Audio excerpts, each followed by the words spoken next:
So the general strikes were broken, but concessions in the end were made. Not necessarily immediate, but over the longer term, yes. Now, in the first place, there was an impact on the electoral map of the general strikes. In Winnipeg, the provincial election that was held in 1920, 11 Labour MLAs were elected, including 2 people who were in jail.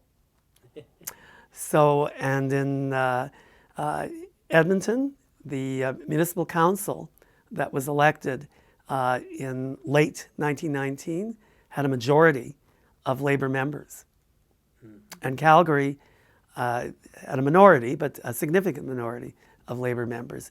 So the strikes had divided people on a class basis and helped create the dynamic that led to the United Farmers of Alberta forming a government in 1921 in a coalition with the Labour movement, with the Labour Party.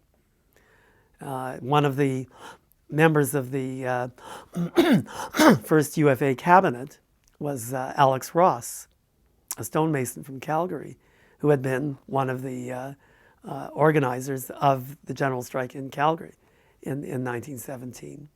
So there were concessions that workers received as a result of the strike. And the next generation in particular got a boost from the strike because the general strikes, although they were defeated militarily, scared the capitalists and the liberals and conservatives because they suggested that there were a large group of people in the country who didn't really accept the social system. And so during World War II, as it became clear that there was a real desire, in fact, on the part of people for socialism, and all people said, why did we have to undergo the Great Depression? The war is showing that governments can organize the economy when they want to. Why didn't they do that during the Great Depression? And we will not allow this to happen to us again when the war is over. You know, we'll revolt again like we did after the First World War. And the response of governments was, well, this country's become far more urban than it was then, and we could use those country boys, you know, to put down the urban revolts. Now that's not really so true. 2 sets of concessions were made after World War II. One was that trade unions, which had existed in the margins of legality before the war, became completely legal, and workers in certain sectors anyway were able to organize quite freely, and their collective bargaining contracts were recognized as legal documents, provided that the unions disciplined the workers and the employers were left in control of the workplace. So that was the first concession. The second concession was that the social wage was improved substantially. You had a whole variety of government programs that meant that if a worker couldn't work because of illness or because of unemployment being high, that there was some provision for them.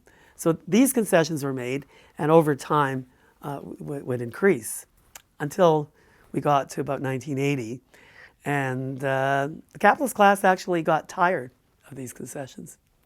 And there was a kind of irony in all of this, because the truth is that on the one hand, these various concessions did achieve some of what the capitalists and the pro-capitalist political parties wanted, which is that the working class became less class conscious, more conscious of itself as consumers, really. Mm-hmm. But on the other hand, workers, although they were not necessarily revolutionary in any way, were militant on the job because, when unemployment is low and the foreman is screaming, speed up, the workers say, oh, we don't have to. And, they just work at with the pace that they think is right because they figure, well, in the worst case scenario that somebody tries to fire them, there are other jobs. And anyway, that they might then go on strike, this kind of thing. So at a certain point, the employers were saying, this isn't really working. And actually, the labor is getting too much relative to capital. And we want to go back to the good old days, before World War II. And in part, they start establishing runaway shops in third world countries where there are no unions and where they have friendly right-wing dictators to make sure that the workers do exactly what the employers tell them. And then they use that fact, which creates greater unemployment in the Western countries, to demand that governments here, get rid of the historic compromise and insist that workers have to work for smaller wages and under worse working conditions and work faster. All of that. So, and that is what we've been living with since the late 1970s. It's often referred to as neoliberalism, which means a kind of return to 19th century liberalism in which governments are unimportant in the economy. But it's neo because, in fact, the government is important. It's important in terms of policing the overall thing and making sure that the employer side is winning. And also in terms of creating the notion that, as Margaret Thatcher put it, there is no alternative. That this is the only way it can be. That workers have to work harder and sacrifice so that the employers, who are supposedly the smart people, can innovate and make everything better. However, in reality, we know now that what's happened over the last 40 years is there's been redistribution of wealth to the wealthy.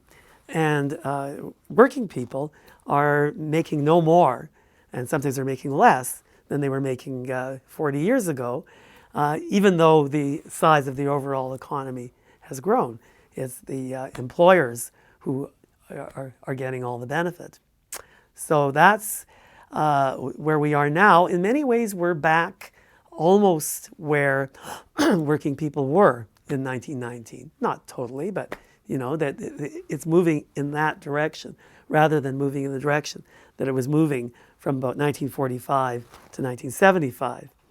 And the result of that is that more and more, unless workers can unite and say no when governments and other employers tell them that you have to earn less and you have to expect less from governments, and that it's the law of the jungle is back. If workers don't believe that, and most don't, then they have to assert themselves collectively rather than just moan privately.